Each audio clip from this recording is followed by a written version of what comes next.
What's one thing you want to... Someone listening out there, like what's something you want to leave from this moment for them to get from you? Come on. Yeah. Come on. I'm 40, so I can say that at 40, life is a dance, right? We dance with ourselves, we dance with other people, and we dance with life itself and trying to figure out day to day what's needed. So if I were to leave somebody with something, it's to just keep dancing and to know that you don't always have to have the move, right? Maybe you don't know the beat, but you'll find it again. All right, Chris. Do you love yourself? Absolutely. Yeah, absolutely. What is something you love about yourself? I care a lot. For sure. Not just about myself, but those around me, your ideas, what you want. I care. I definitely have my doubts and my insecurities, though. Yeah. Right? It's like you ask that question, you either rise up and you answer it, or you are in such a place of doubt that you sit with it. And in this moment, I felt it. I love that, dude. Thank you for sharing and being honest. And if you had to describe a significant force in your life at this moment in your life, what is that force? It's a good question. What is that force? I have the things I care about. I have the things that I guess that wake me up and make me feel passionate.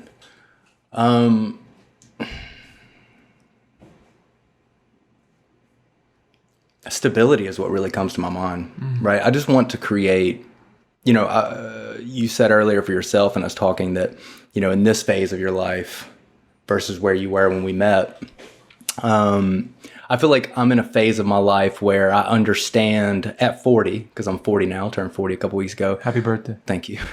I don't feel old, but I see the next 40 years versus when I was young and I saw all the way to 40, so to speak, right? It feels like a lot of opportunity, curiosity, make all the mistakes. And it's not that that's not still present. It just feels like the goal just got much higher. And between now and 80, there's just so much that I feel like I need to take care of in terms of security to make sure that when I'm 70, 80, getting into my 90s, potentially 100, depending on what's really going on in the world, money matters, right? And having savings, having investments, having a home, not having to worry about what happens if I don't work tomorrow, right? Because that's a lot of my life. If I were to stop working right now, I'd have 3 months, right? And that would be stress. If I lost my body, I'd literally be at a loss. So I feel like stability for me. Thank you, bro. Well, welcome back. Welcome home. Come on. We're here, podcast episode 277, dude. 277? Yeah. Wow. Boom, boom. 277. You forgot? Yeah, I did. I can't keep track of the number anymore, bro. That's a large number. That's a big number. It's big. We've been doing it every week. 5 years. Getting older, man. Look at it. We're getting older. I didn't have a beard when we started. Yeah. You didn't have chin hair when we started. I know. Yeah. I know. You called it out last time. I know, bro. Let's talk about some sponsors before this. Come on, man. O'Hagan Career Coaching, man. Tell me about it. O'HaganCareerCoaching.com. Tell me about it. Dude, when I got out of college, let me just say I'm not that studious guy. Yeah. I'm not that person. I didn't make my resume. I spent an hour on it. I didn't do much. I didn't know what I was doing. GPA. No, I had a 3.5. Okay, that's much better. I went in. I was all right, but I just couldn't. I'm bad at the interview process. Yeah. I'm not good at it. Me too, man. I didn't put time into it, and it showed because I didn't get a job. But luckily, I found something. I'm not homeless. But I'll just say, if you're worrying about the interview, how to the right questions, what do you got to do? How do you got to dress, dude? There's so many little details. O'Hagan Career Coaching, Coach O. He's going to give you all those details, the information. He's got different plans. He's going to talk to you. What is he going to talk about, Dave? Dude, he's coaching you up. He's coaching you up for the big game. Coach O, he's going to give you the things you don't think about. What am I supposed to wear to this thing? He's going to research the job that you're going in for. He's going to know the position. He's already got 35 years of experience managing his own team and hiring and firing and doing all the process. He's the guy. So go hit up OhaganCareerCoaching.com. Hit him up. He's going to give you the advice you need for the big game. AnytownActorsLab.com. Yes, sir. You want to learn how to act. You don't know how to act? You want to learn how to act truthfully under imaginary circumstances, Chris Cates? Not a lot of people doing it. Come on, man. There's one place I'd send you right now. It's AnytownActorsLab.com. Our boy, Adam Louder. Shout out to the boy. He's in the Dallas-Fort Worth area. If you're in the Dallas-Fort Worth area, go check him out. If you're not in the Dallas-Fort Worth area, he's doing one-on-ones right now online. You can still sign up. There's a few slots left. Yes, so he's the only guy I would send you to. Check out his TikTok, Anytown Actors Lab on TikTok, Anytown Actors Lab YouTube. Before you even call him, he's going to give you a free consultation. But check out those things first. I know you're going to want to talk to him after. That's it. And Patreon.com, dude. If you want to support us, you know? If you got a local thing you want to shout out, we got O'Hagan Career, man. Yep. Dude, you can have your platform out on here. Yep. We got a spot for you. Yep. We like you local. Local. Grassroots. Yeah. That's us. Real people. And we'll invest it back. Yeah. You know? We're family But people. we're not turning our backs We're family people. on big money. No, dude. We're not turning on our backs. I love big money. No, okay. Give me the money. No. Patreon.com/You're Here Podcast. Sorry, Chris. Yeah. No, if anything, I'm really liking this. You guys are really repping the coaching. yeah. For sure. Coach O, Dude. Coach Adam. Chris Cates. I don't even. There's been years we haven't seen each other, man. So this is going to be a big catch up. But thank you. I want to say before anything, thank you so much for coming to the pod. Yeah. Thank you. Before we even begin, from the time I've known you, the first interactions I've had with you were always pleasant. You're always one of the sweetest, kindest men in the world. And I have a huge insecurity about handsome men. Guys, if you're watching YouTube, you will see right now, this is one of the most handsome men on planet Earth. Yeah. Period. And I'm grateful that you're sitting in the seat with us today. I can't believe you're here, but thank you very much, man, for coming. I appreciate it. Yeah, man.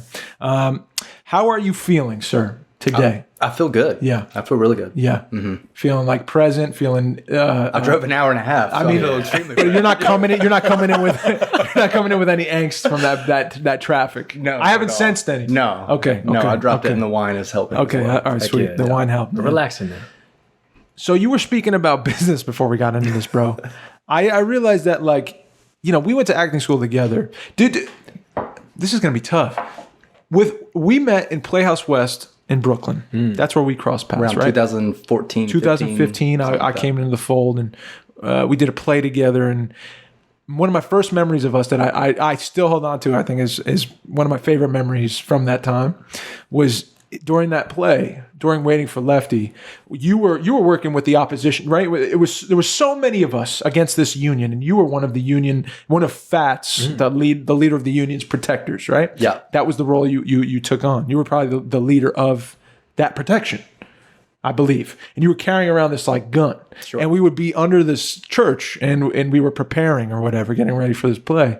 And Chris and I would always lock eyes with Chris before the play, and he would make faces at me and shit the whole time, like leading up to us going up and like fighting for our rights, right? And juicing us up. And I just want to thank you for that. It's one of my like the most fun moments I had back then. And I don't know why it worked for me with us, but that was unique to me, man. Like you were like mocking me. You were making faces at me and shit. And like, I don't know if that was planned or was that, I always wanted to ask you, was that something you planned to do? No, well, I feel like we were all playing, right? Yes, definitely. I mean, my role had 0 lives. Mine too. True. But okay, more to the point, we're playing though, right? So I feel like day in and day out that we actually put on the play, I would get to experience you at some point, right? And like, I still remember if I'm sitting on the stage and I'd be far right stage, he'd be over here to the left, right? You'd be up against that wall. And there were different moments, it's been a while, but there were different moments that like you would get intensity from the crowd and, you know, they're protesting, so to speak. And, you know, I'm this, you know, strong arm, but your eyes and your just tenacity would come out a lot in those moments. So you know, that fed me. So then when I'm sitting down in the basement preparing for that night, and you come walking by, even though it's David Bellino, the sweetheart, right? Fuck this motherfucker. You know what I mean? Yeah, for sure. No, it was such a gift. We would put on, it was me, Rod, and Scott, Rod Lutzy and Scott Friend, and we would go into the kitchen down there in that basement, and we would put on Rage Against the Machine, and just rage out in there, like because opening the show was me coming in with the shotgun, walking down the middle of the aisle, basically just everybody shut the fuck up, right? Like I'm supposed to just be this asshole. So we would definitely rage out in that room. Dude, I remember it was like I walked into a place that you're not supposed to be. And we were preparing. There was like a boiler room there was some fucking weird room. We have an awesome photo. I remember the photo. From that. Yeah. I opened the door. Chris is there. And Rod's there in the dark, and they're in the dark in this boiler room. And they both turned and looked at me, and I was like, oh, fuck. Like, it was just this crazy scene of, like, you guys in this fucking... It was so easy to buy it. I don't know what it was, but it was just so much fun. Well, I'm glad that you're even bringing this up because, like, in talking about this, y'all had Scott Friend on, and he tells you the story of him getting locked in the bathroom. Yes. Oh, my God, remember? Yeah. Scott got locked in the bathroom with that. Yeah. Dude, there's so many stories from that play experience. That was a good, we'll probably get more into it, but without a doubt, when I look at my life, and I've had some really fun moments in my life, in phases of, like, what I felt were, like, really nice times. Those 3 or 4 years are some of the most beautiful times of my life. Between having a really strong community, constantly putting myself in a place of fear, right? Like constantly, this is scary as shit. I'm about to have to walk into this room and act something, be something. This is scary, but you do it. You do it. You knock on that door, right? You do it over and over and over and over again. And then we supported each other so well, right? Like I did not know what it was to be alone for 4 years, without a doubt, in a creative way too. Dude, I was just talking about this today. Really? It's something I didn't realize then, but I look at now and I say, whoa. Yeah. I never felt like I didn't belong. And when I went during those years, I just felt like, no, Chris loves me, I love Chris, we're going to rep each other's shit, and we're always going to do this forever. Like, this shit's never going to We definitely felt like we were powerful. Oh my God, dude. That's what I always feel like when I hear it. It's like, these guys felt like they were in heaven. I thought there was going to be books written about the place we were training. That's how crazy I was, man. Like, for real. I was like, this is going to be the craziest story ever.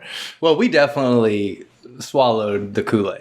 Like, a lot of us definitely swallowed the Kool-Aid. And, in some ways, for good reason, right? The training really was superior. Yeah. The bar was up here.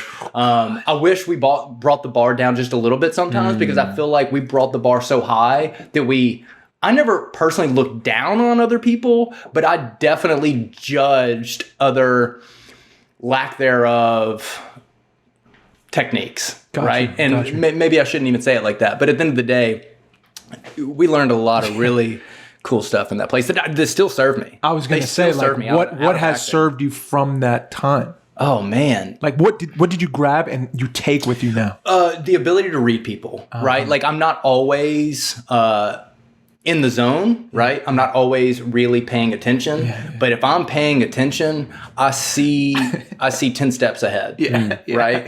And I feel like that's actually our ability for myself when I can slow down and really just listen and not be so, forward with myself. I I like what you said before. I'm still thinking about it. It's like the creatively alone. I never thought about that. Yeah. Well, it's different when I think it's a rare thing to find community. Yeah. It's a rare thing to find like a... Man, that's how a lot of people start. It's like you're alone, you find something you love, and you're like, oh, let me try it. Yeah. You know? Find like-minded people. Hopefully.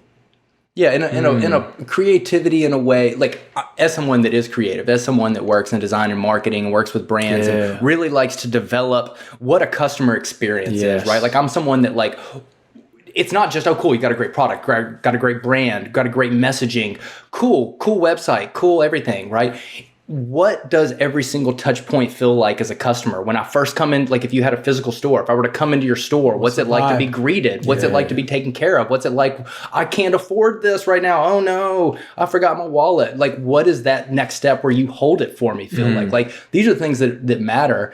And when it comes to creativity and acting, I feel like it's constantly being surrounded by people that step outside of their comfort zone, 100%. right? Go into that childlike imagination, right?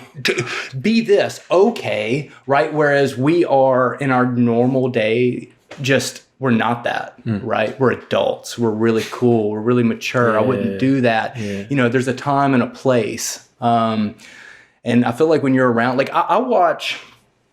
You know, I don't know how this is all going to come out in editing because I feel like I'll probably go all over the place. But when I think about like Naro, I don't know. Fernando, watching them out in the West Coast with Nick Teddy, Tori, just like their whole crew, right? Like, you know, I talked to, I know, and you know, that was your squad, Fernando. Well, still are. I still talk to them. No, of course. My bad. No. I meant back in the day. But you're right. With the class. Oh, geez. That's what I meant. Fully. Oh, geez. Well, and they still are doing exactly what we're talking about. 100%. Right? Like, Nara was just telling me the other day with everything going on with me, like, he was like, you got to come out here. You got to come out here. And it's like, dude, like, what you guys are doing out there is exactly what I do want to be immersed in, right? Like, I have stuff that I have to take care of and stuff that I am also passionate about that's outside of that, but there's no doubt about it that they're doing it. Yeah. Right? Yeah. I feel like when they even look back at their own life, like, what they're doing right now on the West Coast, I feel like is, you know, their heyday. Yeah. Yeah. You know? Right on, man. Do you think that's like the first, like, was Playhouse the first time you like felt like, oh, I need other people to help me do this? When's the first time you were like, you felt like, oh, no, creativity is, it's not just like me figuring things out and like, I got all this. I guess yes. Then in a sense, yes, definitely. Really? Yeah, because I was always like in college. I remember Carl like hitting up Carl. Yeah. Like, we need to do this. This is the script. Here it is.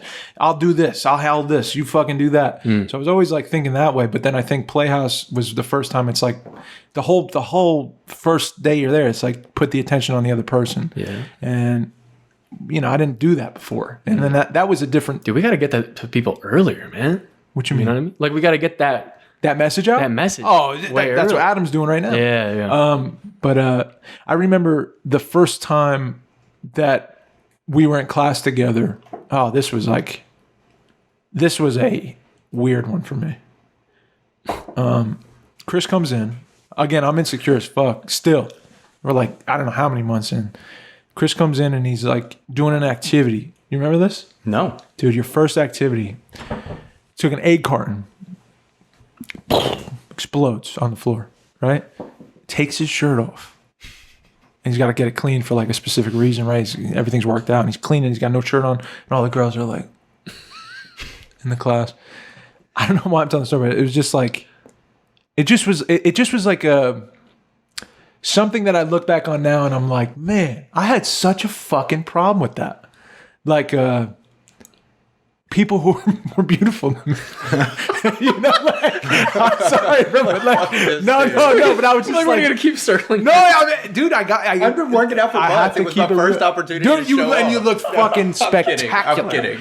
But I remember being like, fuck, I'll never be that. Like, you know, like, and I just got to accept it. But I guess I'm saying that because like, you were talking about insecurity. We're talking about like being vulnerable around each other. And that was like, just like this melting pot of a place that just kind of, because after that I was like, oh, Chris was the man before, Chris is the man now. But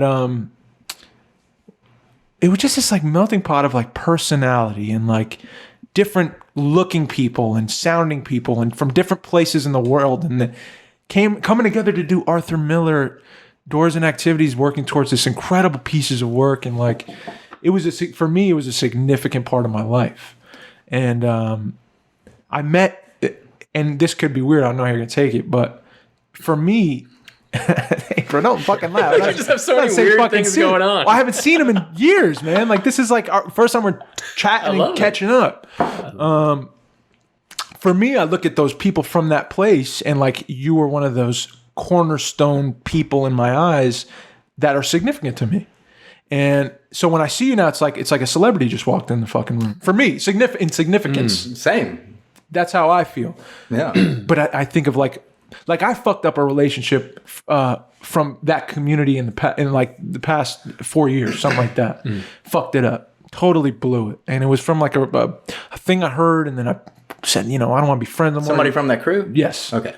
And I regret it. And I sat down and I've apologized for my behavior and this and that, and it just hasn't worked out. And it's a bummer, man, because like all of you guys mean something to me, even though the place doesn't exist, even though we don't hit each other up all the time. It's like that time of, I don't know what it was. I think it was the revealing of each other's like vulnerabilities and spirits to each other, and carrying each other and trying to get better alongside each other, and never like trying to down each other, but grow with each other.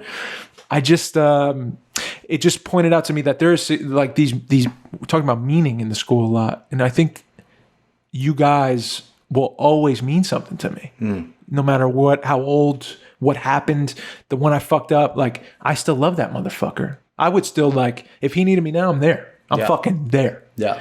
And he knows that. I told him that. But, yeah, I just love you motherfuckers, man. I don't know how else to describe it. No, I mean, I'm in full agreement. When I see you walk through the door, I was like, we're talking about what we're talking about. I'm like, I'm getting fucking like, yeah, no, but I'm right there with you, right? And I feel like we all do have that. Yeah. Right. I feel like even though time can pass and we don't talk to each other, I feel like we do all kind of watch each other and kind of support each other. You just said it, right? We revealed ourselves so much. You asked the question. For me, Playhouse West, I was a freshman, right? I had never truly acted. That was your first time in there? 100%. Oh, wow. 100%. To have training. I'd done a couple shorts. I'd done a couple commercials and stuff, but no, by no means was I an actor, right? Coming from Memphis, was that like? Yeah, coming from Memphis, not an actor, right? I've been on sets, done plenty of stuff in the world that I've been in fashion, but nothing to that degree, right? And every day, I said it earlier about fear, but every day you're stepping in and doing something that feels uncomfortable, right? We can call it fear, but you're doing something that is uncomfortable, whereas so much in our lives, we try to avoid discomfort, right? We might have moments of discomfort, but we ultimately try to stay comfortable. And when you're in this place and you're doing this over and over and over again, in my scenario, I could say I fell on my face a lot, right? Like I would even like in hearing that I took my shirt off to clean up those eggs, I hear that and see that as me misunderstanding the activity. Really? Right? I see that as, sure, maybe in that scenario, maybe I had created the truth that if I don't clean up these eggs with my shirt, right, something bad's going to happen when someone knocks on this door and comes in. Right. But in reality, unless it's something to do with someone has a problem with eggs on the ground. Right. Me taking my shirt off to clean this up was probably not I got you. the moment. I got you. Right? I thought you were fearless when I'm watching from this angle. Well, so it's funny you're saying that. I appreciate the fearlessness, but I'd say that I feel like when I even look back in our time, right, and I feel like I definitely am rusty, right, because I haven't done repetitions and I haven't done certain things to like read the room so well, but I feel like I'm probably a better actor today than I was in those rooms because I feel like my life experience with those lessons have brought me to where I am. Of course. Right? 100%. Which would have changed even how I would react to what a door and activity 100%. looks and feels like. Yeah. Right? Because I feel like today I probably, that's being generous, but in general, I probably would not feel like I need to have such an activity to have an activity. Yeah. Right? Yeah, Whereas that's right. like every time I showed up to class, and if I'm activity day, you best believe I had something crazy like dropping eggs and cleaning it up with my shirt. I've never seen nothing like it. I was like, this is fucking insane. But fearless. Like that, I didn't mean to cut you off, but I hear what you're saying. Like now where you're at looking back, even though you haven't done repetition, you've had life experience happen to you with the lens of, you already know what repetition for 2 years looks like, and like going to doors and doing activities and infusing meaning and particularizing things. I also know the difference between, as someone that's done so much therapy, I know how much therapy is great. Therapy is great. You heard but there is a difference between therapy week after week after week versus sitting down and connecting through repetition with someone. And what can happen in that 3 to 5 moments of repetition with a random person versus what can come out in therapy. What is repetition again? I was obsessed. I'm obsessed with it. I mean, repetition. It was an exercise that Meisner created, and it was created bare bones as could be. You can bring a newbie into this thing, a person from the street, and the exercise is you're supposed to. I wish Adam was here; he would say it beautifully. But you would sit across from each other, right? And you would say it'd start in steps. So the first step, first day, you'd be there, and you'd say one thing that you noticed that's true about the person in front of you. So I would say, "You're in a gray shirt." And you would repeat it to me, right? And that's the exercise for the day. Go exactly home. the same way. So if he says, same way I say, you have a gray shirt, I have a gray shirt, but now from your POV, right? Right. But to help on that, right? That's surface level. Yes. Right? And then we go deeper. That's surface level. But at the end of the day, you're perplexed. And so you having to repeat back, I'm perplexed. You might agree, right? You might be, I'm perplexed. But you might right? be like, and that no, just I'm says not. immediately back to me, you're perplexed. You're are. like, I'm perplexed. But maybe you're not. Maybe you're like, I'm perplexed. So instantly, I should be able to pick that up and be like, you're not perplexed. And it's like, I'm not perplexed. Now we're still kind of surface level because now I'm really just where you are, right? Oh, wow. You're annoyed. I'm annoyed. You're really letting me know that you're annoyed. I'm really letting you know that I'm annoyed. Right now, we're at a place where we're actually having a conversation, even though we're just in repetition. Just using the words that are we're saying is our objective things we're spotting, right? On you, man, that and makes you so on much me. sense. I have to say that because it just, in my own experience, and this has come up many times between Rod and I, but Rod and I had a really beautiful moment early into our school. We hadn't even had the extra classes yet. And we're at Rod's house, and there's probably like 7 or 8 of us at Rod's house, and we're doing post-class repetition exercises. And Rod and I sit across from each other. You had to rehearse every day. Essentially. And we did. Yeah, I know you did. We did something. And we're sitting across from each other, and we just waited for that moment, right? You can be really blasé and just like say something simple, but we just sat across from each other and waited for a moment.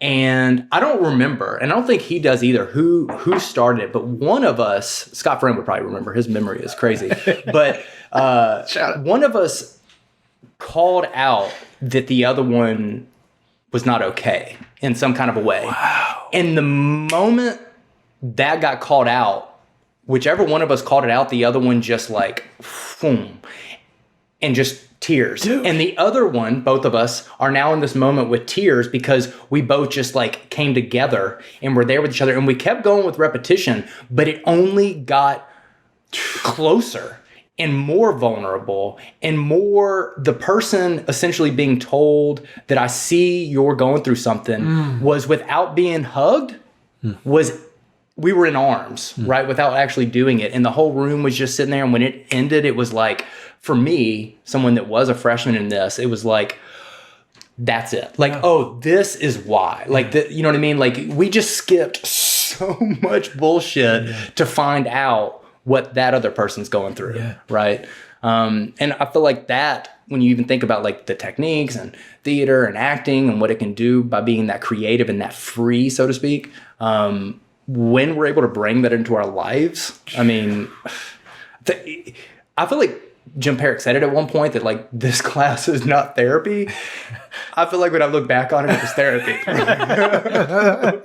100%. Straight up. There were a few people in there that were only there for therapy. Probably they knew it. I can definitely feel you on that. And then all that to say, like the repetition is the beginning exercise is trying to drop you into exactly what Chris just experienced with Rod, was being present enough to like fully be invested in another person's, but by their behavior. So you're so locked into this moment. Now throw some lines in there. Yeah, so now we're going to float lines on top of that. And now we're going to give you an activity to do. And he's going to be coming from the door. You don't know that, but someone's coming in to fuck with your shit. Oh, wow. and that's called a scene. And my line is "fuck you," and he comes in and he looks like someone that my "fuck you" better not be a "fuck you." He's crying. So explosions are happening day in and day out. There's craziness. You can attest to. I'm sure of it. So you're bringing someone else in while you're doing that to each other. Right. That's a scene. Oh, so because that's basically just making you fully present. Right. I Yeah, mean, what's the idea you of- trained already to be Yeah. hyper present. That's bare bones. Yeah. That's like how you do life. Like Chris is saying. I feel like that's the epitome of like what you're trying to achieve. As an actor, you Yeah. have. I think Like there's like it's almost like a state, like it's a state of mind. It's like a flow state. right? Yeah, You have a lens. You have to be Yes. constantly. It's Kobe in the zone. That's Yeah. it. Right. And that's what repetition and all these activities are training you to be in the zone so that when you have lines night after night, I can actually react to a real moment with my words that I've memorized and they come through subconsciously Because they rather have than, to. you know, Off the of same you. way. Exactly. Not because I have to say this shit now. You're bringing the shit out of me. This moment's bringing the shit out of me. So the words that were dead and cold, they mean something because of this moment and you and what the fuck's going on now. Yeah. So now they're alive. The words become alive. This moment's a moment. It's not a dead page. You see what I'm saying? Yeah. I know it's No, I get it. What's the difference between being present, like in a moment with two people, and Yeah. a present moment being like alone in a scene? The one with two people is probably much easier. yeah, for sure. For sure. Does that work then for that too? It's called an alone. It's called you're using a fantasy to like kind of conjure Yeah. up a free state of imagination that That's gets you to a tough as heck. ballpark. Yeah. I mean, and think about it too. Like, But you're doing it every day too. Yeah. I mean, it was. Well, this is why the best actors are the best actors Yeah. too, because it's also like what we see on screen, right? Are basically most of the time alone, right? Like we're seeing someone give this amazing monologue and it's powerful and it's strong and the way the camera is hitting them, but they don't have anyone around them, but the scene is clearly multiple people. Yeah. I mean, to step into that every single time, right? That's like taking a PK in soccer and having it be everyone watching, and it's like no mistakes. Yeah. No mistakes. Oh, yeah. Right. Then I had a moment with Rod too. I'll get off with Playhouse, but it was a similar thing. Well, I was early on, and we was right before Lefty. I was still new to everybody, and I wanted to belong so much. And Rod, you and Rod, and like the OGs are like the ones people were looking up to because they were like the ones the most trained. They've been around the longest. They do the best work. So that was just natural for me. And in the one of the lead ups to the play, we had to go over to Jim's spot, and the newer classes or people who were in the union had to try to appeal to Rod, who is this is the imaginary circumstance, but Rod is this union boss, and before this is just a union meeting, so everyone's trying to appeal to Rod to like get their rights, and you have to find your own way of like appealing to the boss, right, and like to get your way. I remember doing this thing with him. Like sitting down, everyone's fucking. It was just like this weird setup, and Rod's there on this chair, and everyone's in the back. And I remember we just started crying together. I'm like in front of everybody. I'm like, I don't cry in front of nobody. Like this is a weird fucking thing that's happening. But it was, and all I knew was repetition. Like and just I had this thing I wanted to do with Rod, but it just was one of those like light bulb aha moments of like maybe this shit can work. It can unlock something in me enough to like be present. Be vulnerable. When I do one thing, it doesn't confuse me and make me watch myself. Instead, I'm like being honestly myself and trusting my instinct, and I'm here with you and whatever. But yeah, remember, shout out Rod Lutzy. How do you feel watching Rod now? Rod's on the big screen, man. He's got I'm such a fan. I've always been a brain. fan. Me too, man. Yeah. Fallout. If you haven't seen it, go see it. Rod is on. Rod is crushing it. Reg. Your dad just watched it. Yeah. Yeah, he's Rod is Pointed it out to him. Rod has been stellar ever since I've ever known him. Rod is someone, I was telling him this the other night, what makes Rod stand out, not only is he a great actor, right? Cool. That's awesome. That's very necessary. He has the experience to where he's comfortable in the room. 100%. Right? Rod walks into the room. He's done this enough times, take after take after take. We need this. Let's go. And he can deliver it. But Rod is also, what you just explained, is a scene partner that grounds you and keeps you in the moment. God, Rod is like gold. You know what I mean? Like when you find him in the room, he's going to just like make everything work. 100%. So Rod is, also a great example of someone that he never stopped trying, right? So he's been in this industry for, I mean, he'd have to say it. He's 30 years at least. Wow. And, he's done tons of commercials, lots of national commercials, Super Bowl commercials. He's one of those people that if you show him one of his commercials, you're like, oh my God, that guy, right? You've seen him. And to see him get this break in Fallout, a show that's the number one show in America, essentially, picked up for season 2.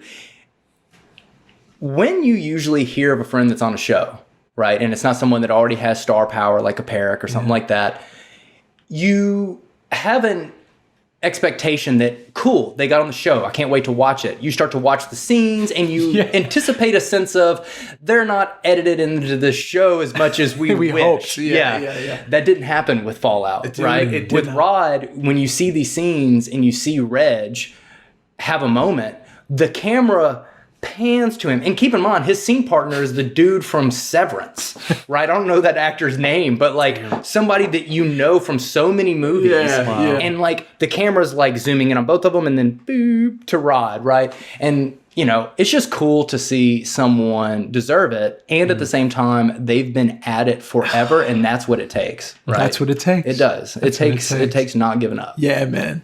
Oh man, Rod, love you, brother. I'm so happy. I don't know. I'm just so happy that you were having this like repetition, and now you can like see him win. I was fortunate. I feel like at that school, I had Rod, I had Scott Friend. Scott is like a just genius when it comes to even like knowing the industry, right? And I have some funny stories with Scott too. I kind of wish Scott was here because his memory is honestly so vivid that like he could say the exact thing that happened. But Rod and I have to tell the story. I mean, Scott and I have to tell the story because it's really funny and it makes fun of me in a really good way. Okay. So we went to one of those like audition classes, and we're taking this at one of those like casting agencies, so like the woman that's hosting this class is like the casting agent, right? She's the lady. And so Scott and I take this class together. And we made the mistake. I made the mistake, but we did this together. He was totally fine. But we drank a beer before we went in there. And like literally bar right around the corner from it. And we went in and we did this class. And when it became my turn to get up and go, and it's all on film, right? It's supposed to be just like we're going to a casting here. I mean, I basically said lines that were not in the script. And at some point, her saying, I have a window next to me, a fake window, a real fake window that's sitting next to me. And my line is supposed to be something. I don't even remember. Again, this is why Scott is so good, because he could tell me to this day exactly what the line was, that it was supposed to be and what I said. I was so frazzled in the moment that I said something about jumping out the window. So my subconscious came into the room. It was like, this moment sucks. I wish I could jump out the window, which had nothing to do with the script. Nothing. So the moment basically ended with her being like, that was good. Man. No, it's totally fine. Dude, if anything, I actually am glad it went that way, because it's not like if I would have knocked it out of the park, she would have been like, cast it. Right? So now I have this whole moment and I get to share it with Scott, because Scott's basically sitting in the room watching. Oh, bro. Come and sit next to him and he's like, dude, I went to some pay to play one of those casting ones, dude. I think it was like that's what this was. 100%. Yeah, no. And I went with Tori. And she crushed it out of the park. Like fucking, they were like, what's your name? Like, what's going on? Like, do you have an agent? Like, all right, stay after, we're gonna talk. I was like, dude, fuck yes. Like, finally, someone's fucking taking notice of us, right? And she goes, I did this other shit, and I go sit up there, and I'm like, I just remember being like, she said, okay, but your eyes, and I'm like, okay, what's up? She's like, yeah, you kind of like looked around the room a little too much. Like, I'd like to like look here at me, but like either chin or left of chin. And I was just like sewing my fucking head up to that. Dude, I just couldn't do it. That was not in the Meisner technique. Could not do it. So I just sat there like a buffoon, rambled through it. And she's like, great, that's awesome. Like, this is the look you get when it's like, hey, it's not going to work. Yeah. Hey, thanks so much. Sit down. Yeah. That's like the behavior. But that's also the fear you're constantly stepping into. Yeah. And you have your doubts. You don't go into it like, I know this moment. I know these lines. No. It was such a weird thing. I hated auditioning. I haven't auditioned in so long. Wow. So respect to Rod. 30 years, man. He's crushing it, dude, and he deserves it. He does. How do you feel about acting now in your life? Is it a part of your life? Is it something you aspire for, or filmmaking, or writing, or anything that we used to do in Playhouse at all? As a creative person, as someone that understands creative content and the need for content from brands, and really just watching how it's changed over, call it, the past 5 or 6 years, I definitely think about all of it. Am I invested myself into like going and pursuing it? Not at this time, but it's definitely something I feel like I'm always interested in putting my foot in, right? Because it just sounds fun, even if it's not like me trying to go and be something in this. But if someone needed me in a space, in a scene or something, I feel like I would jump at that and like be excited about that. Word. But I feel like that's a lot of people. Like I feel like I know so many people in my life that either feel like they wish they had gone into acting, or they think they're funny and they wish they were a comedian, right? And they don't necessarily go do it, right? But clearly everyone has this dream, right? So I think it's at least worth pursuing and jumping into. So I would totally be eager to do that. Yeah, right on. Do you, because you made a shift into business, like in a major way. You kind of developed a business. I mean, I'm learning now. I want to like learn from you, like the post. We go into 2020, and like, what was your state of like being? Because I know you're a part of the fashion industry, right? In a pretty significant way. Were you still involved? Oh yeah. In fashion? Let's go full speed and say that, you know, I've been in fashion since 2006. I've worked as an independent contractor, so 1099, and I was not an LLC. I've been doing that since 2006, and it's now 2024. Wow. I've only been an LLC since 2020. Wow. But I have a few LLCs because starting in 2020 or 2018, we started a cannabis company. That's what I wanted to discuss. We started a hemp company. Started off growing hemp in West Virginia as part of the pilot program. We were one of the first 14. What was the spark for that? Like what literally? My dad. So my dad in his retirement, forced retirement. He lived in West Virginia. Hemp is still not federally legal. The 2018 Farm Bill has not been passed. In 2014, there was a Farm Bill passed nationally that allowed states to create their own pilot programs to grow hemp. And my dad, living in West Virginia, was luckily, with zero experience as a farmer, one of the first 14 people gifted a license to grow hemp in West Virginia. So, you know, going through that, hiring farmers, having people come out and really like plan what that first year of growth would look like. We grew hemp. I helped plant that first harvest. I learned real quick that what we're doing here is not the bar. The bar is up here. What we're doing here is trying to figure it out. Okay. Right. So that took me and my partner Georgiana at the time to really just like go deep into sourcing the best of everything we could, and really what does it mean? And our first, goal is to really just help my dad, right? Like, how do we just ensure that whatever brand you're going to create, whatever you're going to sell, we're just doing the best that we can with it. And that's how it started. And very quickly it snowballed into my dad's going to do his own thing with his partners and his farmer. And we're going to chase a much better product and a much better supply chain. And that's where my entrepreneurship just took off, right? We formed an LLC. We got really into every bit of it. I did the entire operations, and it's a lot. And without going into every little piece of it, really building a business and getting the naiveness out of the way was a lot of my learning. So, fast forward to today and any other brand I've worked with, which is a lot, I've just taken a lot of those principles of operations and just brought them to where I am today and how I try to help people. Mm-hmm. Wow. Man. Yeah. It's huge. So what's actually like, is there like what the product, I guess? With the CBD company, the hemp company. So we closed the company. Right. We closed the company last July. It was a lot of work. It was a lot of stress. I pretty much broke my back doing it. Wow. I mean, it's a regulated industry too. So like, I felt like every day, no joke. Like I got up every morning and ran right into a wall, right? Over and over and over again, because we're putting out fires everywhere. Like things like, again, there's so many things in that regulated space. But just for an example, our first like few months of being online, and this is around the end of 2018, maybe going into 2019, we first launched our beta brand, which was called Spoonful. We ended up developing a much more luxury brand called Serena. And it was USDA certified organic. It was very high end. But with that Spoonful brand, we were within the first 3 months, we were doing somewhere between $3,000 to $7,000 a month in revenue, which was fantastic because we had zero marketing spend. So we weren't advertising anything. We were just through organic traffic getting up to $7,000 a month. All of a sudden, in 3 months, credit card processing just turned off.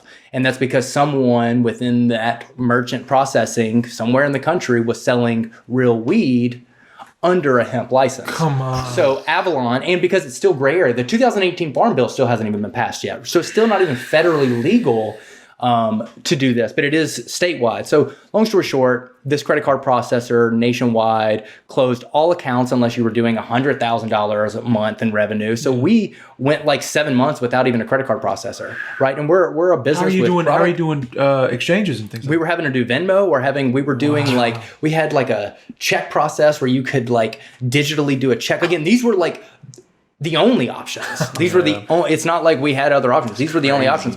And then slowly but surely fighting tooth and nail, constantly finding other credit card processors. And again, the industry itself is constantly moving and progressing and trying to solve this because we're not the only ones going through this. We were able to overcome that. But that's one example of like stuff that we would deal with where normal businesses don't deal with. So I feel like even so much of the hurdles that we had to jump through with that business prepared me in ways that businesses, don't have to deal with. So it helps me just like problem solve even more. Yeah. Have you shifted your focus into like, I want to talk about the health issue too, because I know you were talking about it almost broke your back. Oh, it did. So before I guess let's talk about that. What happened? Like you experienced some kind of debilitating physical. Oh yeah. Pain. For anybody listening, I went through. It's 2024. Around maybe 2020. We're into the pandemic. So like towards like the end of 2020, actually, something developed in my left knee. And it was a cyst, like it was basically in my hamstring. And I thought it was in my knee. I thought I had an old knee injury popping up. Went and got that cyst removed. And it was like in my hamstring near my knee. Mm-hmm. And 1 week later, after having that cyst removed and feeling great, 1 week feeling 100% great, no stiffness in that leg, I herniated my right side of my back doing yoga. And I'd herniated my back before. And, I know too many people that have herniated their back and it's usually like a week or two and then you're fine again.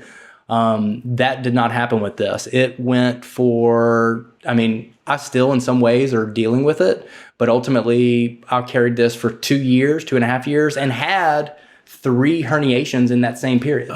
So over a 2.5 year period, had 3 herniations. So like I'd hurt myself, I'd try to get better. I'd go through, God, we spent so much money and we did just everything we could for me to get me better. And I'd get better and then boom, herniate again. And then get better, boom, again. And every single time was like being sucked deeper into my body to where the third herniation, it took me, I was genuinely like floor ridden for 5 months. It was so bad. I genuinely thought that I would be handicapped. I thought that the version of myself that I had built my ego on was dead. Whoa. Right? Not only my livelihood, but literally how I identify myself, how I find confidence. I thought I would have to rebuild and become somebody new. And I'm grateful, obviously, that I have mostly come out of it and I'm still coming out of it. But I definitely learned through all of that process. I have all my life, from my closest friends to my partners, my parents, I've been someone that people think that stress just beads off me. And stress does not affect Chris. And I used to ride on that really, really well. And I learned through all this how much I am affected by stress and how when I am not checking myself, my body will break. And it did. Yep. Fully. I mean, I don't want to. You can go as deep as you need. I feel like, honestly, I think that this is one of those lessons for everybody. Yeah, I think so too. And men, women, everybody. I relate to that, dude. Mortality's, it's always on my mind. It's a big thing for me. And like, there's moments in life where you kind of reflect. Yeah. And whether you I believe that there's a force that like will drag you to a place that you need to be in to transition into something better. So I'm wondering from that experience, I mean, the imagery of like, you felt like you were just dropping deeper and deeper into your body, being trapped within your own body. Oh, I was. When you're there, like, does hope exist? Meditation is what saved me. I had, as someone that had also tapped into meditation in my healthy days and felt some sense of calmness in it.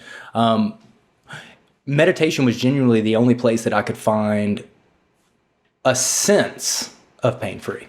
I carried pain. Like, I literally woke up with pain. I moved with pain. I laid down with pain. Everything was pain. So even trying to do anything, I'm doing it through pain, in severe pain.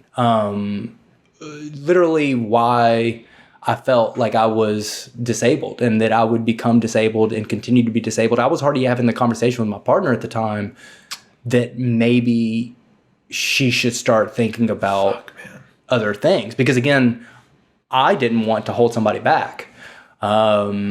Luckily, that's not what happened in that scenario, but it was as dark as it could be. And I can say that meditation at that time completely saved me. I would have, I'm not fucking kidding, 4-hour, 5-hour sessions. And I would bawl my eyes out in those sessions sporadically. And I would have moments of like, literally like more tears than you've ever had pour out of your face, and they keep pouring. And I'm not even thinking about anything that's specifically making this happen other than what am I? What is this? How do I go forward? And some of those tears would turn into the biggest smiles, right? And I think that those are the moments where you realize the hope, right? You really realize you start to, I mean, I can say for myself, as much as my ego is still in play today, right? I genuinely buried my ego during those phases, and I felt what it was to be 95, 100 years old, and how do I create equilibrium within myself to find peace, right? No longer in this body and how I'm feeling do I have peace. None of the things that have ever worked for me can work in this moment. How do I reach peace? And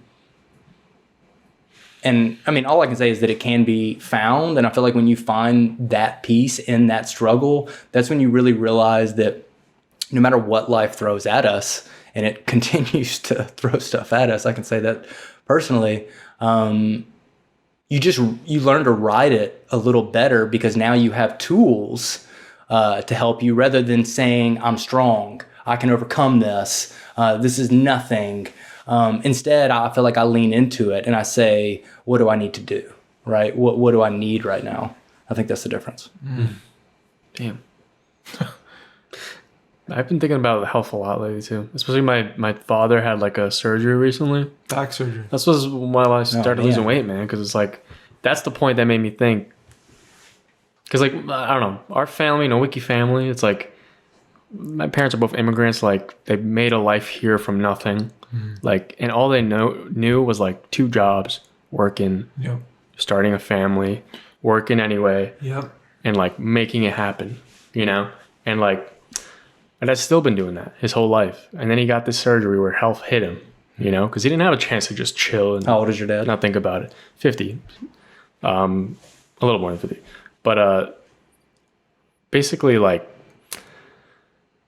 after all this time, I remember like once that happened, he got like a cyst in his spine, and like he's lucky. It was very close to be like a full bolted, thing, whole ordeal where he won't ever be able to walk the same again, But luckily, it got caught before that, and he just had to rest. But I felt the worst for him, not because of like everything happened, but from him sitting and like not being able to do anything, because that's all we knew. That's all he knows. That's all I know too. I'm like.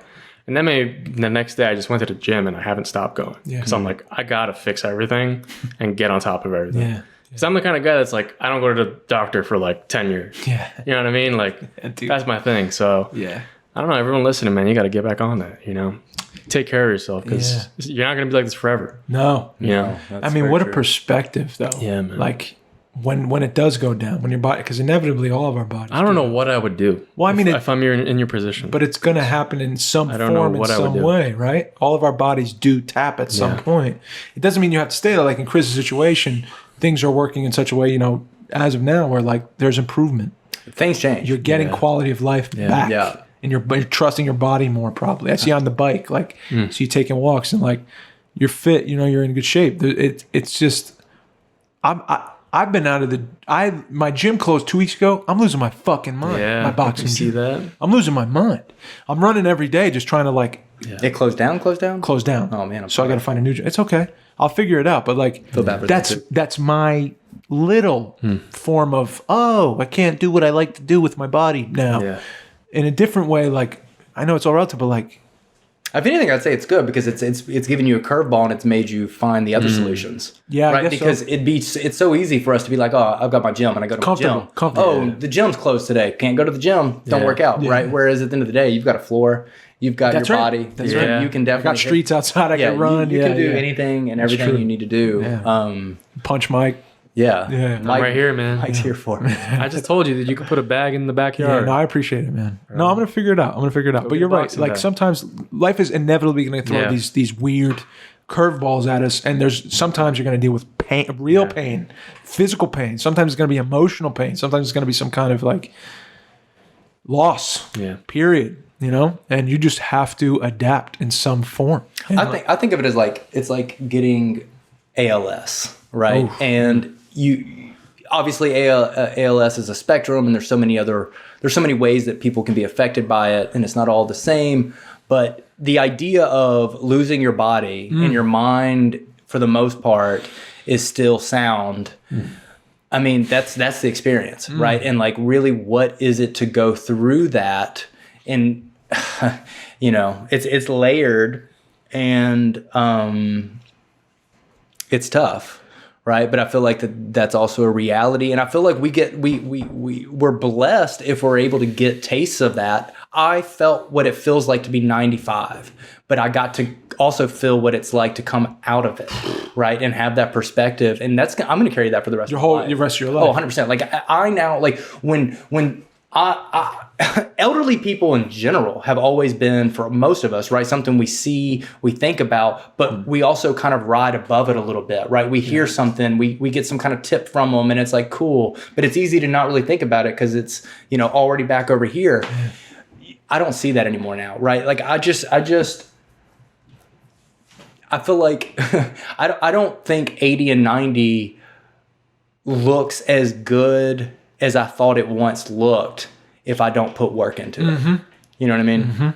My grandmother's 96 years old, and she is an amazing woman. Wow. She was with my grandfather, who was on dialysis for 14 years. And similar to like your dad, he's someone that he had it all, right? And he was the boss, right? He didn't like anyone to have to do anything for him. He wanted to do everything, right? And he slowly but surely, over 14 years, without a doubt, lost the ability to do so much that he could do, right? And this was a guy that climbed power lines, right? He was that was his career. He was a lineman, and then became like the overseer for Bell South. My gosh. Yeah, so like you can imagine, this is someone that felt like Tennessee he could do lineman. things. Yeah, That's 100%. a song. Oh, is it? Yeah. Oh, How's it go? I mean, we'll play it. We'll play it later. But it's a real famous song. Yeah. Go ahead. But yeah, so so this is a woman that was with that, and I got to watch him I have so much respect. I had respect then, but I have even more respect now. He's gone. But what he went through in losing his ability to do things and rely on people, and how even frustrating that must have been. So like when I even think about the arguments my grandfather and I would have, like if I was going to come out to his house to hang a hose thing on the back of the house, right? I'm going to go do it. So on my way, I'm going to go by Home Depot. I'm going to get all the stuff that's needed, right? I know what's needed. Fuck no. My grandfather needs me to come pick him up. Take him to Home Depot. He's got to pick out the screws. He's got to do it all, right? And we would go through this every single time. And then we'd get there to put this thing up, and it would become an argument because it's like, Pawpaw, this is not how high it should be. So on and so forth. But like when I even like look back on it now, I wish I had even more patience. Wow. Right? Because God, how tough that must have been. That's tough, right? That's tough. But he didn't, he comes from a generation too where he didn't even have the language to talk to me about it like that, right? That I'm struggling. This is difficult. Help me, right? So going into my grandmother's 96 years old, she's a Christian woman, very godly. I would not be surprised if she lived to be 100 and something, but she's also ready to go. Right? Like her days are boring, right? We talk regularly on the phone. I absolutely love her. Wow. But you just start to really grasp what that must be like, right? Like, oh, cool. I live to be 104. Now when I hear the elderly people say like, don't say cool, like don't say awesome. Oh, good for you. It's like, how old did she live to be? 90, I believe 92. Okay. She's just like, get me out of here. Yeah. I'm out. Yeah. Like, don't tell me, yay. She's like, maybe tomorrow. She's like, maybe for tomorrow. us, it's like, for us looking up sometimes from our perspective, it's hard to put yourself in their shoes, like you're saying, but now you can in a way. In some ways. But yeah, like, I mean, I look at them and I'm like, dude, I would say like a congratulations or whatever, but I was talking to my wife.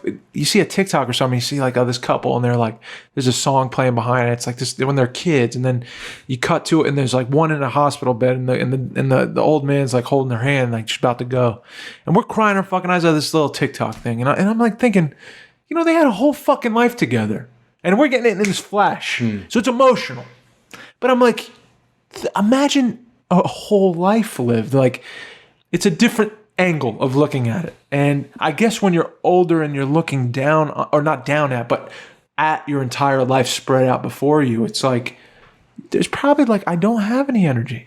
I've done everything I wanted to do, or most of what I wanted to do, and I'm ready. And if I'm Christian, if I believe in something that there is eternal life, and that I have a Lord and Savior, like I'm ready. Yeah, I'm ready to meet that Lord and Savior, man. I'm ready.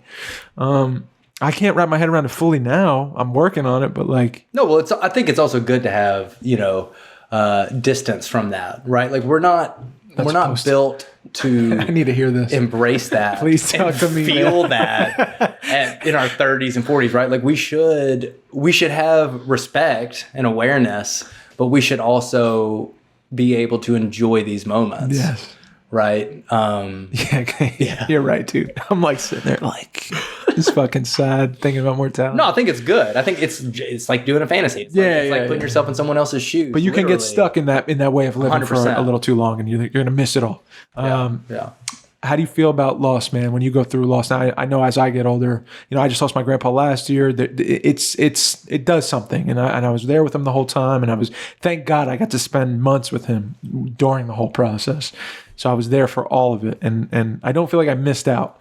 But I'm just curious, like as I get older, I'm starting to sense like this pattern in life where like when I'm young, I wasn't experiencing loss in that kind of way. And now, I've lost friends, I've lost, family that you can't run back to. I'm just wondering, like in the spot you are now,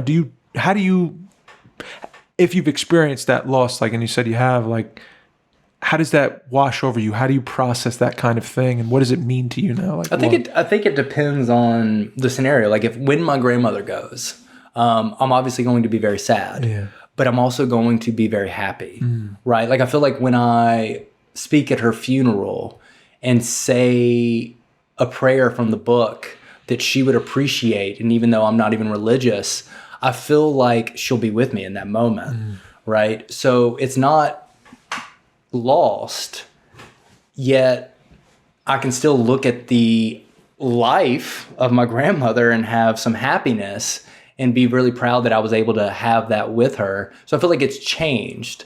I think it, again, in comparison, if I were to lose my partner, right, or my dog, or someone that's with me now, and we're still walking beside each other, right, I feel like that obviously would be a much different loss.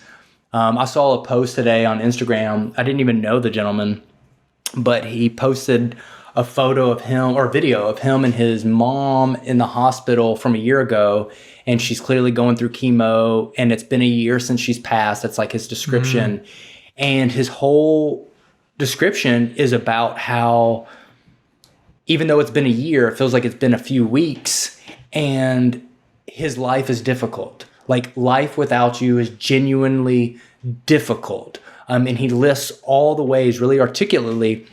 And I feel like even that as an example just shows that, like, when you lose someone that you're so accustomed to having, right, and they are your comfort, they are your trust. For me, it was like losing my back. It was like losing my body. It was like losing my ability to be an athlete and just like get up and go, right? And I think that kind of loss is much more difficult to process versus one where you got to see someone live a full life and be ready to go. So, I think it'll be dependent on the situation. But I've definitely had friends that have gone and in the shock not react, but, over time process it and really struggle with it. So I don't really know. Yeah. You said you're not spiritual. Is there... I am spiritual. I'm sorry, you're not religious. Yeah. So you're spiritual. Yeah. So what, if you wouldn't mind describing, like, what does that mean to you? As someone that was raised religious, went to church all the time, was, very involved, prayed every single night, went, Sundays and Thursdays and Wednesdays and any excuse, right? That's what we were doing. I, at some point for myself, developed the ideology that there is a God and that life is beautiful, and we're so fortunate to be surrounded by so much life. And that's enough for me, right? I'm agnostic to the other stuff. So for me, being spiritual is really just embracing the beauty of life, me not having to have the answers, and just moving through it with grace. Trying to. Beautiful. What do you love? Love. That's a good question. I love a lot of things. I'm not going to say I love myself because I feel like that's just so cliche, but I do love myself. That's a beautiful thing. I think we should kill that. Yeah. That's such a beautiful thing. It is, but I also feel like we think about ourselves all day. Yeah. Right? Even if you're a selfless person, you do think about yourself all day. I look in the mirror and I get ready. Yeah. You never do that. Yeah, right. But we do, right? Yeah. And I'm with you, right? We should love ourselves. It's really easy to become depressed. I personally ride the waves, right? Life is a wave. And some moments I'm super happy, most moments. But I can be depressed, and I'm also okay with that. Yeah. I can be sad, and I'm okay with that. I feel like I always love myself because I'm choosing to be here over and over and over again, right? I don't have to think about it like that, but I am choosing to be here every day. I wake up every single day, and it's like, what do I got to do? Let's go. I love people that love me. I love people that care about me. I love moments of being with a stranger and them caring about me. I don't know. I feel like, again, love is such a spectrum. I love my dog, obviously. I love my family. I love you guys. I don't know. I feel like love is forever. It's like in your day, right? I love the sunset, right? Yeah. I love when the traffic cleared up and I got through the tunnel. Right. Sorry, dude. It's the truth. Sorry, man. It's the truth. Yes. Yeah. What's one thing you want to... Someone listening out there, like, what's something you want to leave from this moment for them to get from you? Come on. Yeah. Come on. I'm 40, so I can say that at 40, life is a dance, right? We dance with ourselves, we dance with other people, and we dance with life itself, and trying to figure out day to day what's needed. So if I were to leave somebody with something, it's to just keep dancing and to know that you don't always have to have the move. Right? Maybe you don't know the beat, but you'll find it again. I love it. Damn. You just made me think of a whole new idea for what we're going to do for the whole podcast. Really? I want to do like little written posts every time someone comes on. Ah, see? It starts with Chris Cates, man. Starts with you Chris just birthed a new So thing. you want like me to like just write something? Like instead of you asking me that question and me answering it out loud. We'll have you write it out. Well, now we got to switch the question. No, I could do like a digital, written kind of thing. You know? Dang, man. I'll put it into words. I like that. I love it. Dude, thank you so much, man. That was awesome. Thank you for coming all this way. Is there anything that you want to say before you go? Anyone you want to shout out? Anywhere you want to send people? Anything? Well, shout out to you guys. 277 episodes. Thank you, bro. That's crazy. So is this 277 or 278? 277. Like, that's crazy. Yeah. I mean, that's continuity. Is that That's- number significant to you in any way? Not at all. other than it's a lot. Yeah, it's Right? And most people talk about doing a podcast and they make like 1 to 5. Yeah. Every week we have come every week. Every single week. Never missed it. Never missed. I mean, honestly, that in itself is a testament. That is the epitome of not giving up and continuing to find new opportunities. To me, this was an opportunity to talk to you guys. You're welcome back anytime, bro. No, 100%. I appreciate you guys. Also, anything going forward. We'll pick a less like traffic day, Yeah, less traffic, maybe a different time. Maybe we even bring you to New Brooklyn? York and we do like a barbecue in our backyard and like do like a whole Say no more. have like Already a bunch of people already over. Memphis, we could honestly like literally love bring that. I like would the love that. Playhouse crew that's local. kidding? And we to, might like, have come out and we all This hang sounds out. like a 5-year anniversary. Can we do that? 100%. This is a real thing. Sounds like a 5-year not- anniversary. I'm not blowing smoke. Shake on it? It's done. I need to do it too. That's a No, shake on. sorry. No. No, I didn't mean to. I'm kidding. I didn't want to make I love it it. so concluded with the double handshake. But I do want to give one shout out, and that is that you guys need to have Rod Luzzi on. Like I feel heard like, it, bro. I feel like Rod is. We had Scott already. I know you've already had Scott, and Scott is a powerhouse, and Scott will continue to do things. Shout out Scott. Scott really is extra talented. But Scott, and also to be fair, Scott has always, even though he was acting and though he could go into it, Scott in the background was definitely already manifesting for himself to be what he's becoming. A 100%. producer. I could see it. Everything in the background and really doing powerful stuff. But when it comes to Rod, I feel like this podcast, when it comes to being we need him, man. authentic, being vulnerable, having life lessons, the experience, and ultimately being able to like bottle it up in like a creative way, Rod is definitely one of those people. Don't sell yourself short because you just did some crazy thing with Oh, no, dance no, and no. life and all this. Oh no, fucking- I'm much better than Rod. Yeah, I'm just yeah, saying, okay. That's what I'm saying. Yeah. Dude, God, I can't wait for that clip. I know. That's exactly what I thought. Oh, dude, I'm there. I'm there with you, man. Dude. No, thank you. I really feel like I learned something. I'm taking something away, Yeah, honestly, from this conversation with you. And I wanted to say, going forward, I want to talk more Yeah. with you and like keep up with your Community. life. I would love I would that. love that. And sorry I haven't. And I'm taking away from this, like you're reminding me to like just not dwell on things that are not like not dance. You're reminding me to dance a lot more than I think. I tend to float into my wife's birthday just passed, and inside I was just on fire. She's gonna die. I'm just going through all this stuff and like in my own turmoil and like, handing her a cake, like shaking, and life doesn't have to be that way. So I'm just saying thank you for the reminder of like, Wow. sometimes you need to hear it from someone you care Yeah. about, someone that means something to you. And I appreciate you, man. I appreciate you guys. Thank you, dude. Thank you, man. Fan of yours, and anything you need from us going forward, 100%. I'm there. If it's like I would actually. you need a model, I'm there, dude. 100%. Like this. We'll leave it to Chris. How do you do? Like, what do you mean, bro? What do you mean, dude? Don't say that. No, just kidding, man. No, but honestly, love you, bro. Thank you love so you. much, man. Yeah. We're out of here, See you later, buddy. podcast, baby. Come on. Good job. 277, dude. Beautiful. We're gonna do an outro. Be now. I'm just gonna. And this is Is an the outro with exercise. Coach O and Coach Adam? No. Yeah. So quick. We're gonna be quick with that. But then listen. I'm not going to tell you what to do.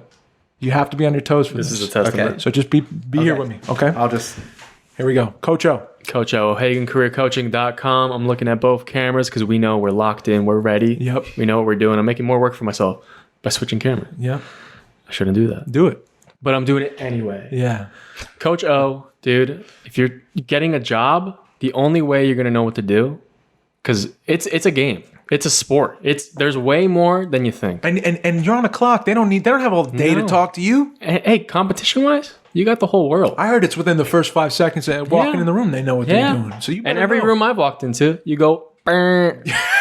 So don't do that. Go to Coach O. Go to O'HaganCareerCoaching.com. Get some game on all of it.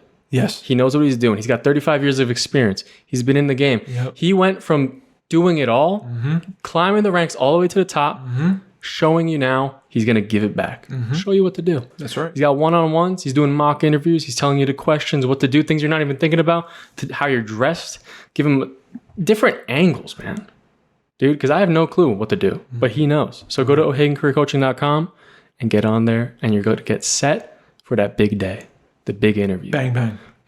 Anytown, Actors Lab. Come on. .com. Dude, there's no, I'm going to say it. So what is there's acting? nowhere What is acting? living truthfully under imaginary circumstances. You heard it. You heard it. Boom, I rememred. And I'm not even an actor. No, don't say that. And look, I'm going to say We're right always now, acting. there's no better acting teaching. People are going down. Put the You know. in the ground. When's dude. the last time you had a good show?